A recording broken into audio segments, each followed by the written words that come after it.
Hey guys, on another episode of me, explaining my thoughts. I was driving today, going to the gym and back, and I had this quick thought about procrastinating and chasing goals and stuff like that, doing bucket list things. And it got me thinking about people who are parents and they're finished being parents, right? Like my mom. She's in her late 60s and she's been raising us for half of her life. I have two brothers. I'm in my we're in our 20s and 30s, and my mom, she was taking care of us for the longest time, and she kind of postponed her dreams of going traveling for a long time. But now that we're all grown and we don't need a lot of things to look out for, she doesn't need to look out for us. And she's also retired. She has a lot of time on her hands now, and she also has less responsibilities, so now she can travel.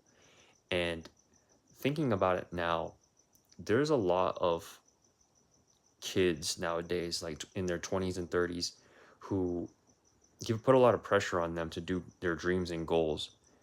And there's a lot of adults that look, no, elderly people that look at younger people and say, like, oh, you gotta do your dreams when you're young because you might have a house or you might have a family or bills to pay for and you can't do those things anymore.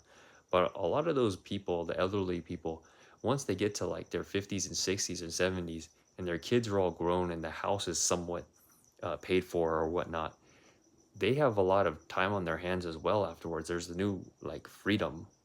And not a lot of people talk about that, about this. Like, people think that when you get older, you lose out on your chance to do these dreams. And while I see where people are coming from when they say that, there's also a conversation that people just don't have about how when they reach their 60s and 70s and 80s, there's a lot of freed up responsibility for a lot of these people, and they can have a chance to I guess do things that they've always wanted to do, but they put into the back burner